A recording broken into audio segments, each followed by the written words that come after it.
Hello everyone, आज इस video में क्लास 12 का फर्स्ट चैप्टर सॉलिड स्टेट पढ़ने जा रहे हैं। ये सॉलिड स्टेट का फर्स्ट लेक्चर है। तो सॉलिड स्टेट हम पढ़ते क्यों हैं, क्यों पढ़ते हैं सॉलिड स्टेट, क्या रीज़न है पढ़ने का। तो सॉलिड स्टेट जो है, ये सॉलिड स्टेट का बहुत वाइड वैरायटी ऑफ इसका एप्लीकेशन है। अगर हम आपको पढ़ा पा रहे हैं यहाँ पे और आप यूट्यूब से ये लेक्चर देख रहे हैं, तो ये with the help of solid state chemistry का ही एक एप्लीकेशन है। जो सिलिकॉन चिप यूज होता है मोबाइल्स में, ये भी किसका रहता है, सॉलिड स्टेट केमिस्ट्री से ही रिलेटेड है। और जो सुपर कंडक्टर होता है या फिर कंडक्टर होता है N type P type semiconductor, जो हम पढ़ते हैं फिजिक्स में पढ़ते हैं, केमिस्ट्री में भी हम पढ़ते हैं N type P type semiconductor. लेकिन जो फिजिक्स में पढ़ते हैं पूरा डिटेल्स में पढ़ते हैं, यहाँ पे लिमिटेड अमाउंट में हम पढ़ते हैं। केमिस्ट्री का एक टॉपिक है कैटालाइसिस। यहाँ पे जो हम कैटलिस्ट यूज करते हैं ये सॉलिड फेज में यूज करते हैं। और वहाँ पे ये कैटलिस्ट क्या करता है, कोई रिएक्शन को क्या करता है, कैटलाइज करता है।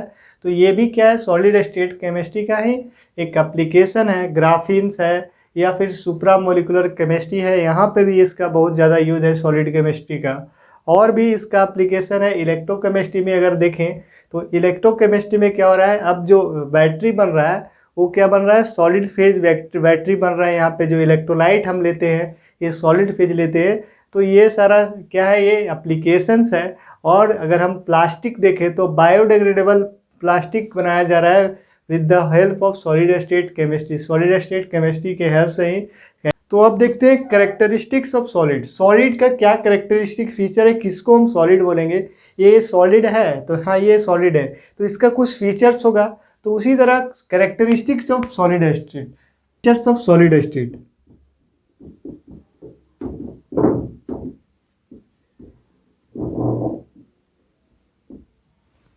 तो पहला क्या फीचर होता है सॉलिड, कोई भी सॉलिड है उसका फर्स्ट फीचर क्या होता है, कि इसका डिफिनिट शेप होता है। क्या होता है, definite shape and definite volume. इसका डिफिनिट शेप होता है और डिफिनिट वॉल्यूम होता है। दूसरा क्या है, इसका जो पार्टिकल्स है, अगर ये मार्कर बना हुआ है तो ये पार्टिकल्स है, इसके एटम्स और मॉलिक्यूल्स से बना हुआ है। तो यहाँ पे जो एटम्स और जो मॉलिक्यूल्स होता है, इसका जो एटम्स और मॉलिक्यूल्स होता है ये बहुत ही क्लोजली पैक होता है। क्या होता है यहाँ पे, ये बहुत ही क्लोजली पैक होता है। ये क्लोजली पैक होता है। तो क्या लिखेंगे, जो सॉलिड का जो पार्टिकल्स है क्लोजली पैक्ड, क्लोजली पैक्ड। यहाँ पे जो इंटरमोलिकुलर डिस्टेंस है, इस मॉलिक्यूल के बीच में जो डिस्टेंस है या इंटर पार्टिकल डिस्टेंस हम बोले, तो इसका जो इंटर पार्टिकल या इंटरमोलिकुलर डिस्टेंस है बहुत ही स्मॉल है। इंटरमोलिकुलर डिस्टेंस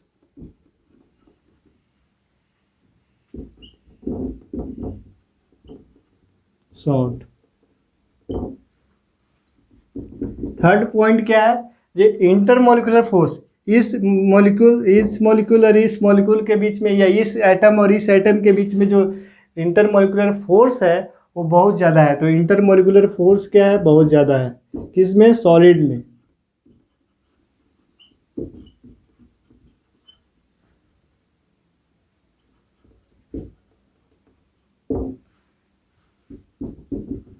बहुत क्लोजली पैक है तो इसको हम कंप्रेस नहीं कर सकते, इसका मॉलिक्यूल और कंप्रेस नहीं हो सकता। तो इसको हम क्या लिख सकते हैं, इनकम्प्रेसेबल। क्या लिखेंगे, इनकम्प्रेसेबल। इसको हम कंप्रेस नहीं कर सकते हैं।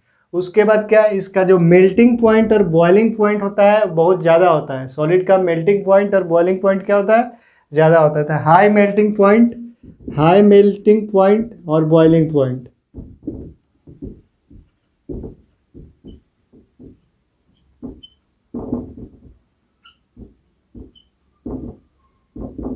हाई मेल्टिंग पॉइंट और हाई बॉइलिंग पॉइंट। इसका जो डेंसिटी होता है हाई डेंसिटी होता है। डेंसिटी भी क्या होता है इसका, हाई डेंसिटी होता है। तो सॉलिड का ये कुछ करेक्टरिस्टिक्स फीचर है। सॉलिड का करेक्टरिस्टिक फीचर क्या है, definite shape and definite volume. उसके बाद जो इसका जो इंटरमोलिकुलर, ये क्या होता है, क्लोजली पैक होता है। इसका इंटरमोलिकुलर डिस्टेंस बहुत कम होता है। इसका इंटरमोलिकुलर फोर्स क्या होता है, बहुत ज़्यादा होता है। ये इनकम्प्रेसिबल, इसको हम कंप्रेस नहीं कर सकते हैं, इसको हम कंप्रेस नहीं कर सकते हैं क्योंकि इसका जो एटम्स और मॉलिक्यूल है वो बहुत क्लोजली पैक है, इसको हम कंप्रेस नहीं कर सकते। इसका हाई मेल्टिंग पॉइंट होता है और बॉइलिंग पॉइंट होता है और हाई डेंसिटी होता है। एक करेक्टरिस्टिक फीचर है सॉलिड का। कोई भी सॉलिड को सॉलिड कब बोलेंगे, जब ये कुछ फीचर्स रहेगा तब हम उसको सॉलिड बोलेंगे। सॉलिड को फर्दर क्लासीफाई किया गया है दो पार्ट में, एक क्रिस्टलाइन सॉलिड और दूसरा क्या है, एमरफस सॉलिड। क्या है, तो सॉलिड स्टेट को फर्दर दो भाग में क्लासीफाई किया गया है, एमरफस सॉलिड और क्रिस्टलाइन सॉलिड। तो क्रिस्टलाइन सॉलिड और एमरफस सॉलिड में डिफरेंस है, काफ़ी इंपॉर्टेंट है आपका बोर्ड एग्जामिनेशन के लिए और स्कूल एग्जामिनेशन के लिए। तो डिफरेंस देख लेते हैं और समझते हैं डिफरेंस में क्या क्या डिफरेंस है। तो जो क्रिस्टलाइन सॉलिड होता है इसका एग्जाम्पल हम ले लेते हैं, NaCl, KCl, ये सब क्या है, क्रिस्टलाइन सॉलिड है। तो डिफिनिट इसका करेक्टरिस्टिक ज्योमेट्रिकल शेप होता है। इसका जो ज्योमेट्रिकल शेप क्या होगा, कोई फिक्स ज्योमेट्रिकल शेप होगा, लेकिन एमरफस सॉलिड का कोई फिक्स नहीं होगा, फिक्स इसका कोई शेप नहीं होगा। दूसरा करेक्टरिस्टिक फीचर क्या है, जो इसका जो एटम जो है ये ऑर्डर अरेंजमेंट होता है। इसका क्या होता है, जो अरेंजमेंट होता है एटम का, यहाँ पे जो पार्टिकल्स का अरेंजमेंट होता है ये ऑर्डर अरेंजमेंट होता है, और इसमें क्या होता है, ऑर्डर अरेंजमेंट नहीं होता है। और जिसको हम जब शार्प एज टूल से हम काटेंगे तो इसमें प्लेन और स्मूथ आएगा, और इसमें क्या आएगा, इरेगुलर आएगा। जैसे हम रबर को या ग्लास को हम काटेंगे तो इसका जो सरफेस आएगा काटने के बाद वो क्या आएगा, इरेगुलर आएगा। उसके बाद इसका शार्प मेल्टिंग पॉइंट होता है। क्या होता है, इसका जो क्रिस्टलाइन सॉलिड है उसका शार्प मेल्टिंग पॉइंट होता है। जैसे NaCl का किसी खास शार्प मेल्टिंग पॉइंट है, मेल्टिंग पॉइंट उसका फिक्स है, उस टेम्परेचर पे वो कंप्लीटली मेल्ट कर जाएगा। लेकिन यहाँ पे जो ग्लास है या फिर जो एमरफस सॉलिड है, एमरफस सॉलिड का कोई खास मेल्टिंग पॉइंट नहीं होता है।